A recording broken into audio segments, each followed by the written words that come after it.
Hi everyone. I am doing a speech on how to run a webinar, how to set up a webinar. Here are my index cards. Oh, reverse side too.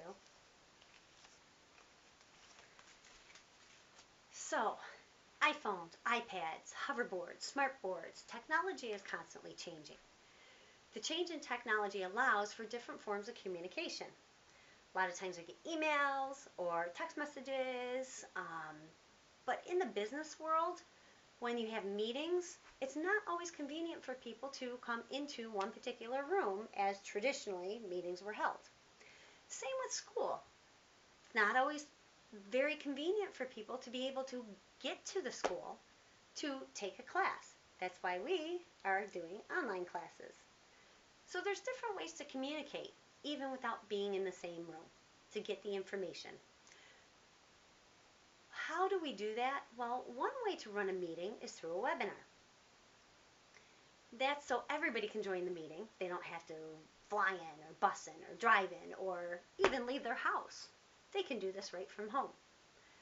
So with a webinar, you not only have that phone to call into a meeting, but you have the visual aid as well. The audio part, the video part of it. So you can see what's going on. Not only through camera, because not all the time will they use the camera to show everything. You can upload PowerPoints, Excel spreadsheets, anything you would have in the actual meeting room, you can upload and put it right through the webinar. So there's different webinar companies or products that you could use. You could use a WebEx, you could use GoToMeeting, you could use Meeting Burner. There's many different options. You can use it for personal use. Not sure why you would set up a webinar other than to promote something that you're doing, or obviously for business use. So there's a few steps in order to set up the webinar. Your very first step should be to know your audience. Is it a large audience or is it a small audience? If it's smaller, you can set up everything right through the webinar and send it to the people. If it's larger, you're probably going to send out an email explaining to them or giving them the link for the webinar, and then you are going to give them the instructions on how to get into it. So, this is WebEx. This is what I use. Over here, you are going to set up a meeting, schedule a meeting. So to do that, once you do schedule a meeting, I'm hoping you can see my screen. In the middle, it's going to ask you the different pieces of information. What is the meeting topic? What date is that meeting for? What time is the meeting for? Is it going to any particular group? Do you want to email this to them? When do you want it to start? When do you want it to end? Do you want to upload those PowerPoints or Excel spreadsheets? If not, you can always add them at a later time, and you can just share your screen. You can simply just share your screen without having to send something out. If it's a larger group, I have something called a producer, which is nothing more than an assistant.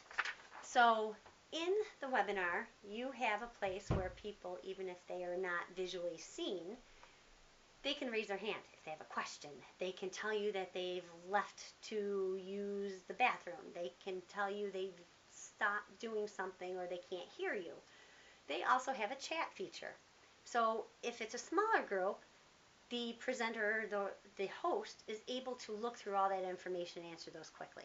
If it's a larger group, you need an assistant to monitor that, to be able to put together all that information and give to the presenter at some point. So your next step, which is also a high priority one, is always have a backup plan. Technology issues happen, whether the system goes down, whether somebody else is just not able to get into it. It might be an individual technological issue, or it could be a group issue. You have somebody, again, the assistant, to be helping them while you continue to present. But always have a backup plan. Send them the PowerPoint, send them the agenda, send them what you're going to be talking about, and make sure you include them. Make sure they understand what's going on. Your next step is once that date arrives, once you're ready to get into the webinar or to start it, you as the host really should be getting into it at least 15 minutes prior to ensure there's not any technological issues going on. Once you're in, once you ensure that everybody can see and hear you and is able to participate, then let the meeting go. You are able to record the meetings too, so make sure you press that record button. Once the meeting's concluded, you want to be the last person out of that meeting to ensure that nobody else has any questions. And once you stop the recording, you want to go back and make sure it went through. The recording can just be saved for future use.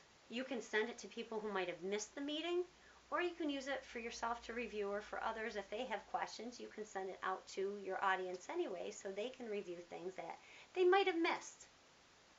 So that is how to set up a webinar and how to get through it.